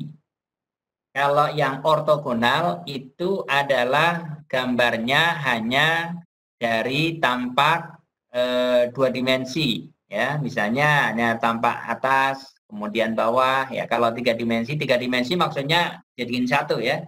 Nah, kalau ortogonal itu ada pandangan atas, pandangan bawah, gitu ya. Cuman 1 dimensi. 1 dimensi yang kelihatan. Ini pandangan atasnya, ini pandangan bawahnya, ini pandangan sampingnya. Tapi kalau yang piktorial itu picture berbentuk gambar, sehingga dia selalu berbentuk 3 dimensi. Nah, jadi ada dua. Nanti ada aksonometri, isometri, dimetri. Ini tergantung dari sudut pandang dari orang yang melihat. Jadi ada yang dibuat 45, 45, 30, 60 dan seterusnya. Jadi ada di sini contoh-contohnya. Nah, ini pictorial. Karena kelihatan kan? Ya. Ini pictorial. Nah, kalau disebut ilustrasi ini bukan ini pictorial. Jadi kalau ini adalah model ya. Jadi istilahnya model. Karena kalau gambar itu tidak ada ininya ya, tidak ada apa. Ya, ini dikatakan ini ilustrasi gambar, ilustrasi teknik. Kalau ini lebih kepada pictorial. Padahal ini juga sebenarnya juga gambar ya, gambar 3 dimensi. Tapi bukan gambar teknik, tapi ini adalah gambar benda. Jadi foto benda. Kalau ini gambar tekniknya. Berbeda. Ini ada bayangannya kan gitu ya. Kemudian ini diletakkan di tempat, kemudian ini sudah bukan gambar proyeksi ini. Ini bukan gambar proyeksi. Ini gambar ilustrasi. Nah, ini ada beberapa proyeksi, jadi nanti Bapak Ibu bisa melihat. Jadi posisi-posisi ini yang nantinya akan membedakan nama. Kedudukan sumbu-sumbu itulah yang nanti akan membedakan nama. Sudut-sudutnya membedakan nama. Ini masalah proyeksi. Nah, ada juga yang disebut dengan proyeksi kuadran 1 dan kuadran 2. Nanti dalam ortogonal itu ada proyeksi kuadran 1 dan kuadran 2. Kalau kuadran 1 disebut proyeksi Eropa, kuadran 2 disebut proyeksi Amerika. Ini kuadran 1 ya, pandangan depan, pandangan atas, pandangan samping. Jadi sesuai. Kalau atas posisinya di atas gitu ya, samping posisinya di samping. Tapi kalau kuadran ya ini pandangan depan, pandangan depan ini A, kemudian pandangan atas ya C, kemudian ada pandangan atas B juga ada, pandangan atas C.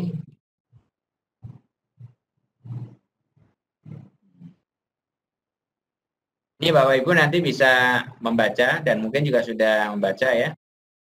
Kemudian materi berikutnya adalah tentang menggambar ulir.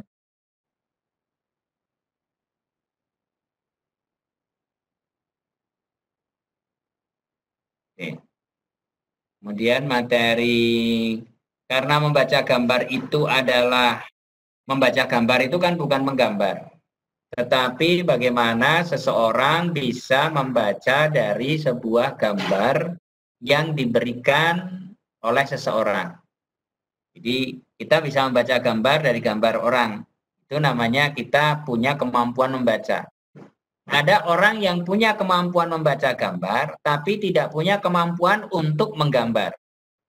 Jadi tidak semua orang yang punya kemampuan membaca gambar teknik itu punya kemampuan untuk menggambar. Dia hanya bisa paham membaca saja, tidak punya kemampuan untuk menggambar. Tapi ada juga, tapi kalau yang menggambar, pasti dia punya kemampuan untuk membaca gambar. Jadi kalau yang menggambar, orang yang bisa menggambar pasti bisa membaca. Tapi kalau orang yang membaca, belum tentu dia bisa menggambar. Karena apa? Karena pada saat menggambar, dia juga harus punya hafal kemampuan-kemampuan yang lain, bagaimana menarik garis dan seterusnya. Bahkan kalau dalam CAD seperti itu, Bapak Ibu mungkin bisa membaca gambar, tapi pada saat Bapak Ibu gambar CAD 3D nggak bisa, itu bisa jadi.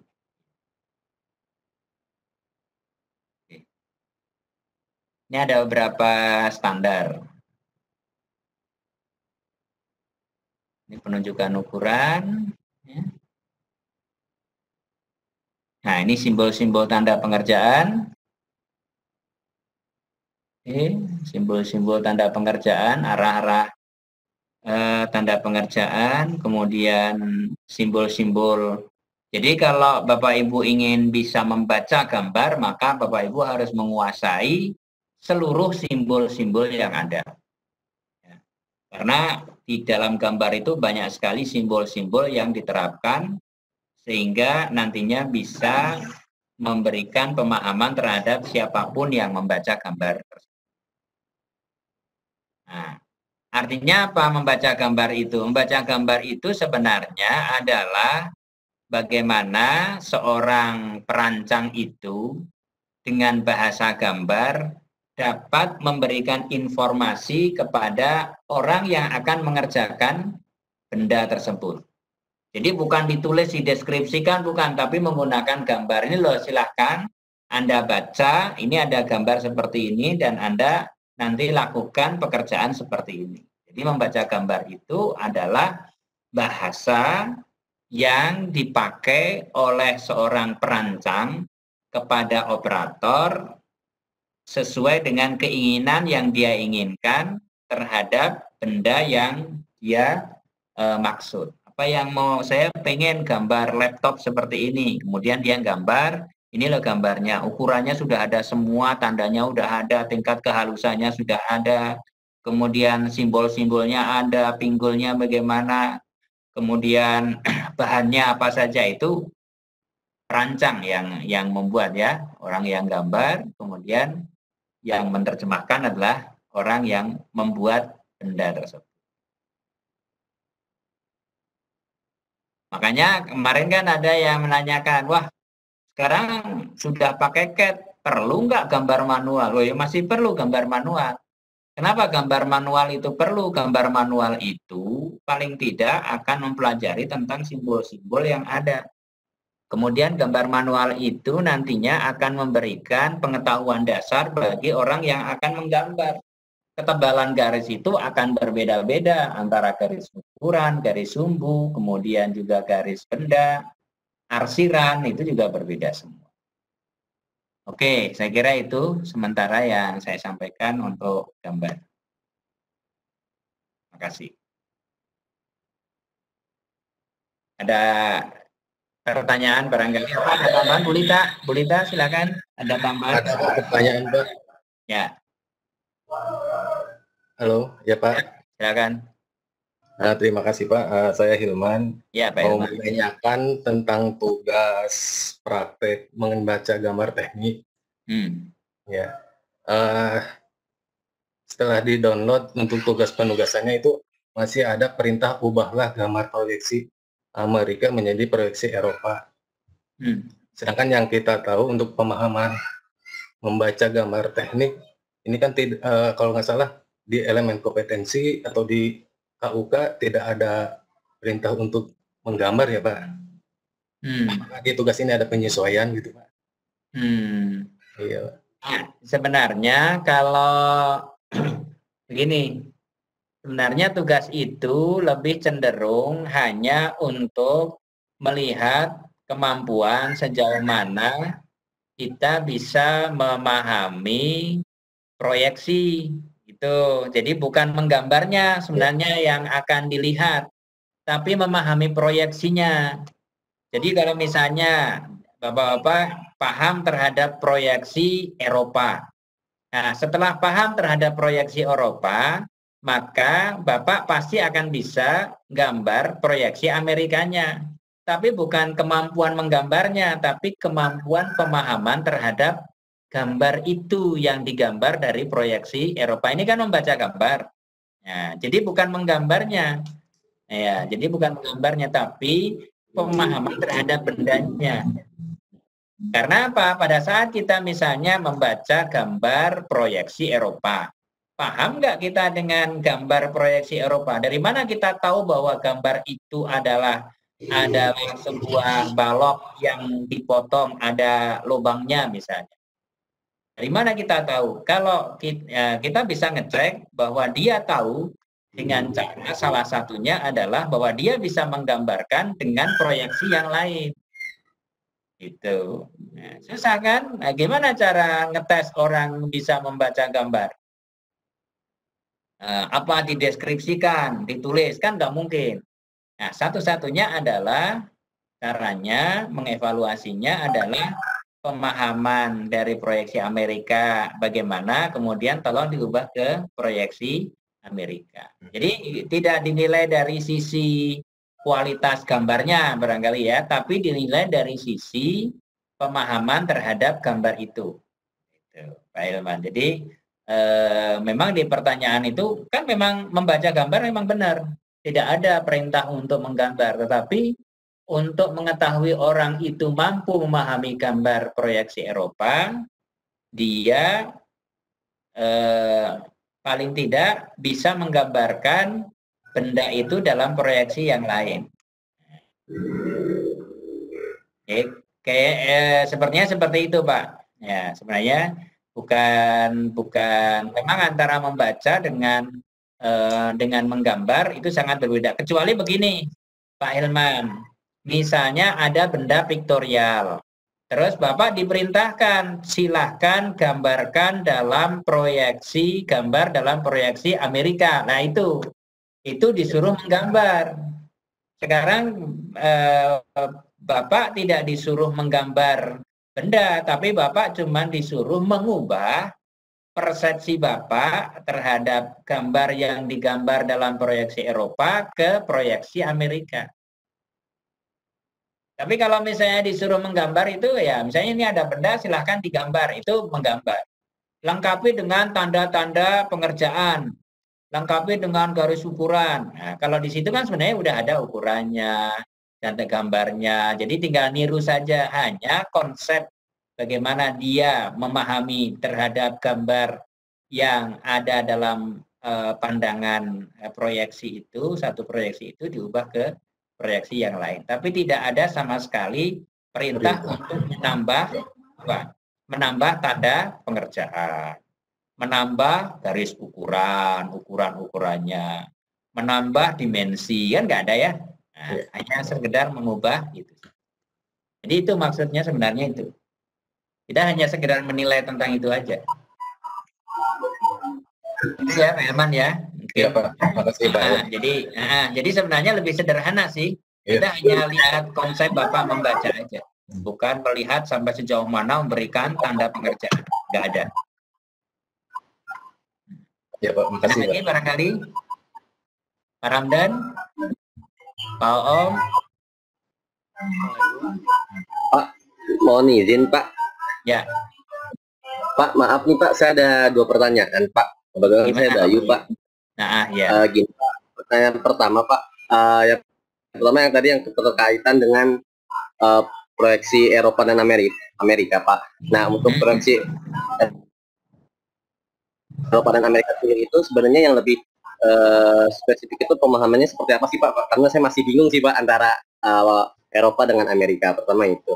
Terus kedua, cara mengimplementasikannya, Pak. Kira-kira penerapannya itu Eropa dan Amerika yang cocok itu misalkan gambar A. Nah, gambar A ini buat memproduksi mesin A misalkan. Nah, ini yang cocok ini buat Amerika atau Eropa. Nah, itu kadang juga saya masih bingung juga sih, Pak.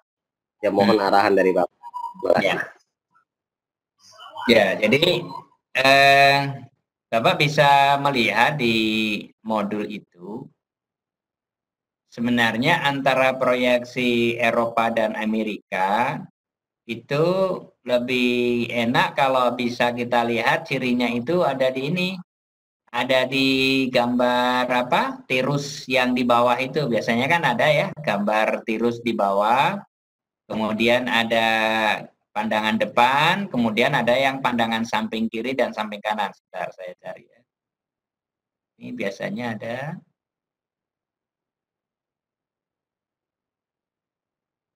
Bentar.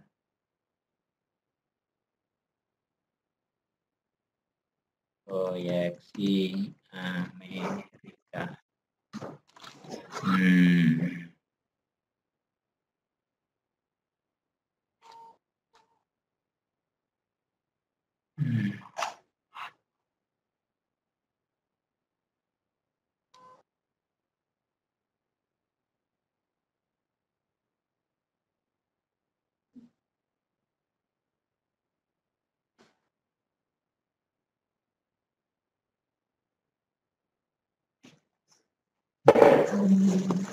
Enggak.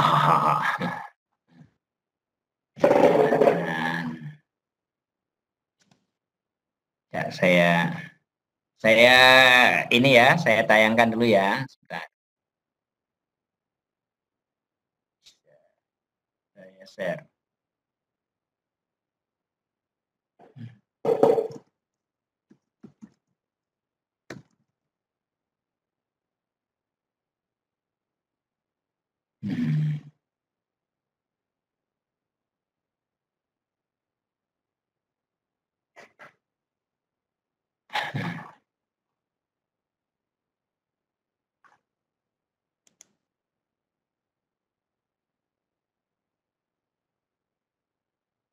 Saya akan nge-share, saudara.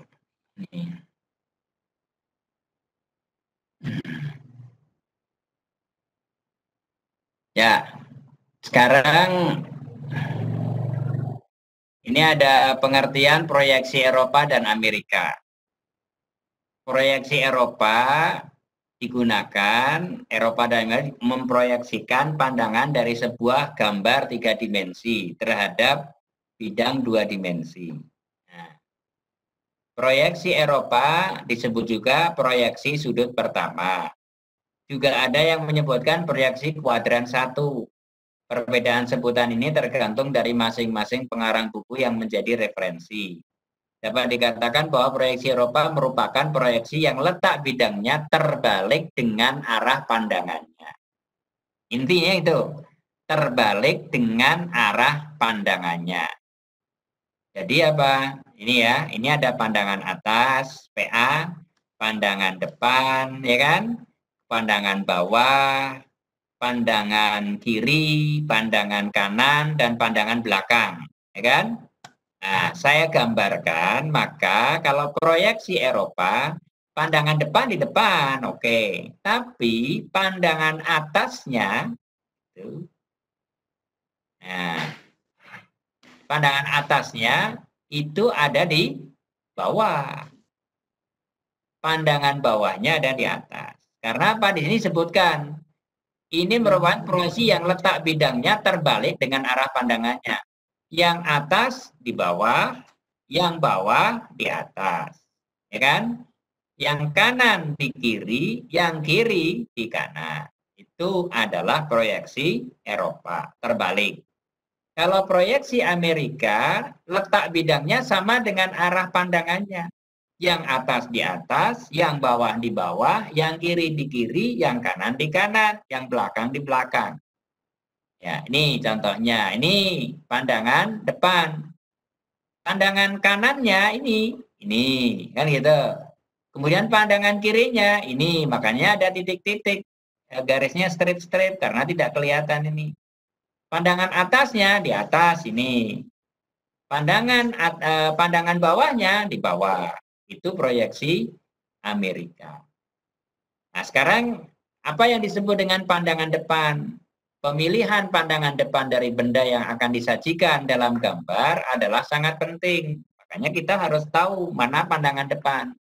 Karena pandangan depan dapat langsung memberikan keterangan bentuk benda yang sebenarnya dan jumlah pandangan depan juga ditentukan oleh pandangan depan tersebut.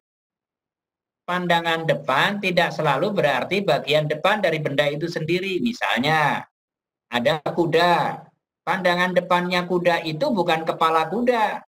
Pandangan depannya kuda itu adalah bagian badan kuda. Kita melihat kuda itu. Karena kalau kepala kuda itu pandangan depan, maka susah untuk membedakan nanti pandangan atas, pandangan samping, dan seterusnya. Jadi pandangan depan itu adalah tidak selalu berarti bagian depan dari benda itu sendiri. Pandangan depan adalah bagian benda yang dapat memberikan cukup keterangan mengenai bentuk khas dan fungsinya. Oh, itu kuda. Oh, itu gajah. Oh, itu kerbau. Nanti antara kerbau dengan sapi, kalau dari kepala hampir sama semua. Ya? Semua punya tanduk dan seterusnya. Nah, sekarang apa keuntungan? Di sini jelas. Nah, di awal bab proyeksi telah jelaskan bahwa kedua proyeksi tersebut sama-sama dipakai sesuai dengan standar ISO. Bedanya apa? Nah, keuntungan proyeksi Amerika, negara Amerika dan Jepang telah menentukan untuk memakai proyeksi Amerika. Dan ini disarankan didasarkan pada keuntungan dari cara ini dibanding dengan proyeksi Eropa. Keuntungannya apa? Dari gambar bentuk benda dapat langsung dibayangkan keuntungannya. Makanya banyak dipakai di Amerika dan Jepang. Oleh karena itu, umumnya yang dipakai adalah Amerika. Kenapa? Karena barang Jepang itu lebih banyak produksi dibanding barang Eropa. Ya kan? Barang Eropa itu ada tapi lebih sedikit, sehingga keterangannya seperti ini. Dari gambar bentuk benda langsung dibayangkan. Terus gambarnya mudah dibaca, ya, karena hubungan antara gambar satu dengan lainnya dekat. Kemudian pandangan yang berhubungan diletakkan berdekatan. Sekarang simbol proyeksinya ini. Nah, Bapak Ibu lihat. Kalau ada simbol proyeksi seperti ini Eropa. Karena apa? Ini depannya di sini, digambar di sini. Kalau Amerika, ini langsung digambar di sini. Ini samping kirinya itu langsung digambar. Ini samping kirinya digambar di kanan. Kalau samping kirinya digambar di kanan berarti Eropa. Tapi kalau samping kirinya, penampangnya itu digambar di sini, berarti itu Amerika. Ini bendanya, ini pandangan depan ya. Ini pandangan depan. Kalau cuman kayak gini, orang nggak tahu pandangan depan sama pandangan depan. Ini lubang atau tirus kan nggak tahu. Tapi kalau begini, oh ini berarti benda tirus. Oke ya, seperti itu. Kira-kira seperti itu penjelasannya. Bapak Ibu, tadi pertanyaannya kejawab ya, sudah ya. Kenapa kok kita harus pakai Amerika dan apa perbedaan intinya bahwa ada Amerika dan apa Eropa? Ya, baik Pak, terima kasih. Pak, maaf Pak, ada satu lagi ini Pak. Gimana Pak Bayu? Yang ini Pak, yang kata sebentar Pak. Ini untuk ukuran benda berbentuk bola Pak atau spihir. Iya. Nah, spihir ini digunakan pada saat apa ya Pak? Soalnya saya asing juga sih, baru pertama kali juga nih saya lihat spihir ini. Makasih Pak. Ya, kalau Bapak misalnya membuat handle itu kan berbentuk sphere ya, bulat gitu ya. Nah, gimana menggambarkan handle kalau itu berbentuk bulat? Susah. Apakah itu nanti berbentuk pipih atau berbentuk bulat? Makanya pada saat kita harus menggambar benda yang kita inginkan itu berbentuk bulat, maka kita tulis di sphere. Nah, itu biasanya di handle semuanya berbentuknya gitu, bentuk apa? Bentuk bulat, ya kan? Coba ada nggak handle yang pipih? Jarang, malah nanti tangan sakit kan kalau handlenya bukan berbentuk bulat. Handle selalu berbentuk bulat. Di prosnelang mobil juga berbentuk bulat ya.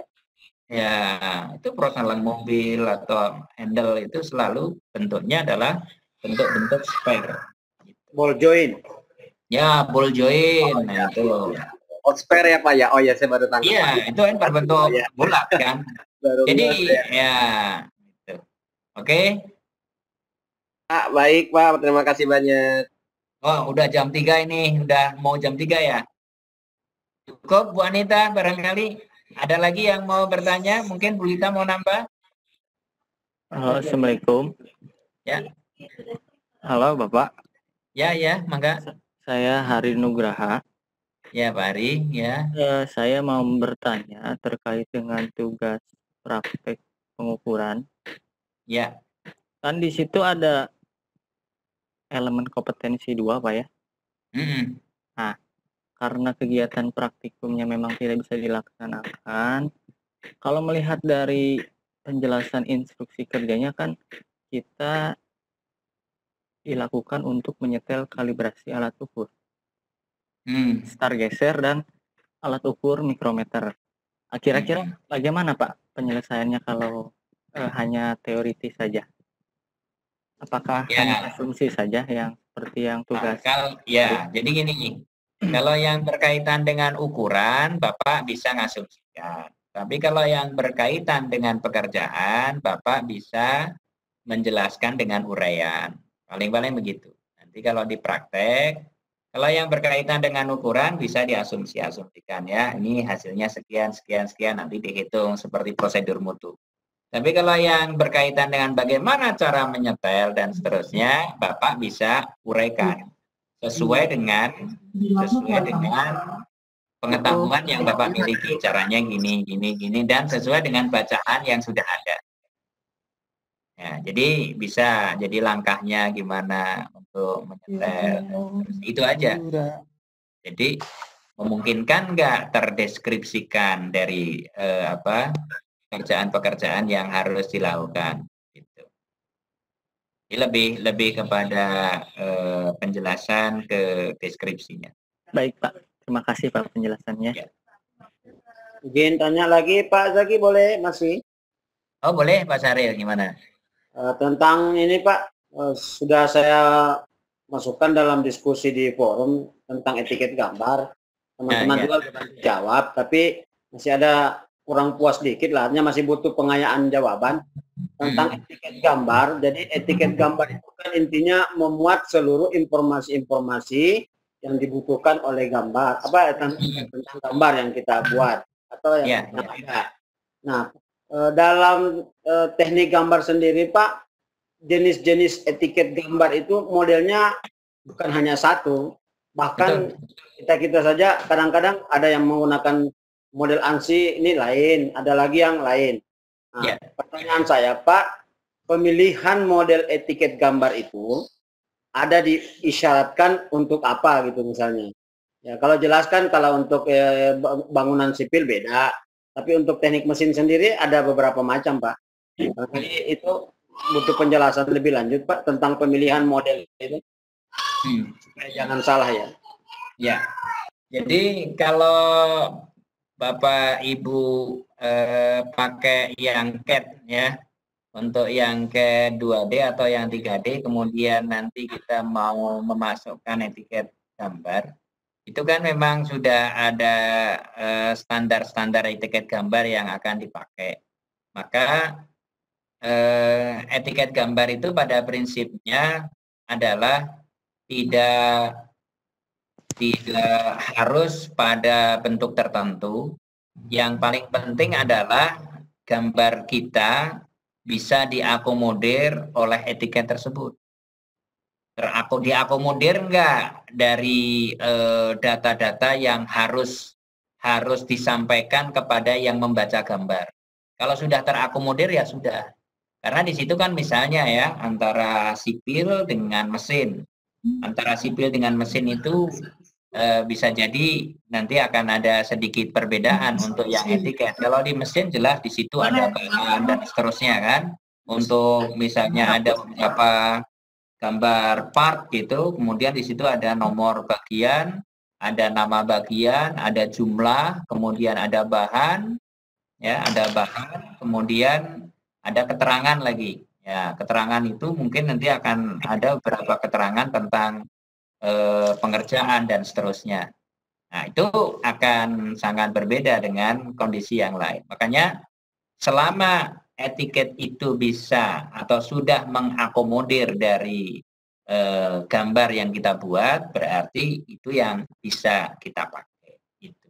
Makanya kalau Bapak Ibu buka di buku gambar SMK, STM yang dulu yang besar itu ada model etiketnya. Kemudian Bapak Ibu buka lagi di buku Politeknik misalnya, itu ada etiketnya. Nah, terus ada yang di buku yang Takeshi Sato ya, kalau nggak salah, itu juga ada berbeda-beda etiketnya. Ya memang, tapi etiket itu sudah mengakomodir dari gambar. Ada bagian-bagiannya sudah ada, nomornya sudah jelas, namanya ada, bahan yang digunakan sudah jelas.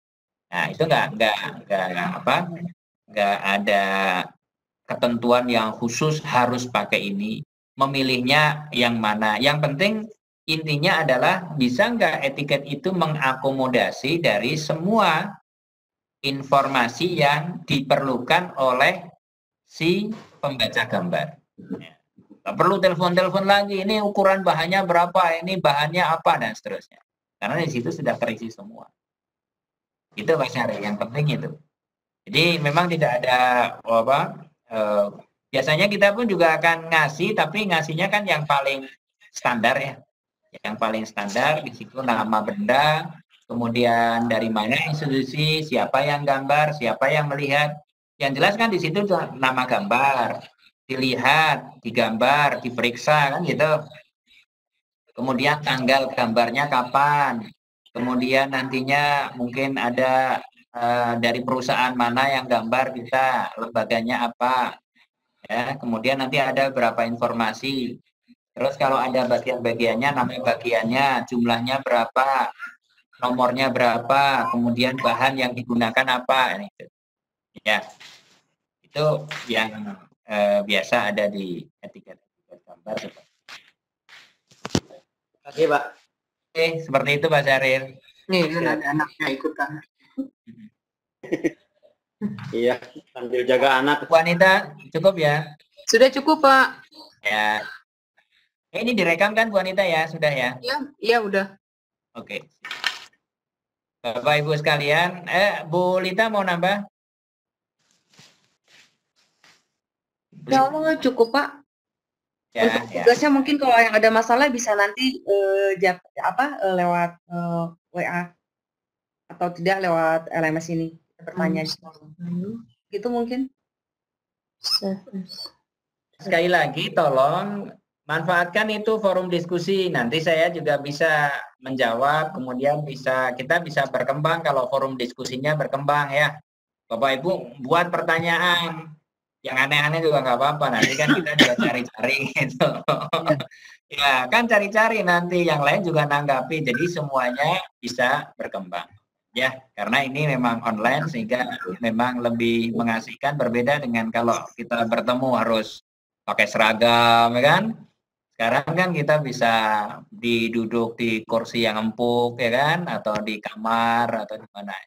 Ini di kamar nih, Pak. Oke, saya kira itu aja. Terima kasih semuanya. Dari saya cukup sekian. Assalamualaikum warahmatullahi wabarakatuh. Waalaikumsalam. Warahmatullahi wabarakatuh. Selamat sore semuanya dan selamat beristirahat. Ya.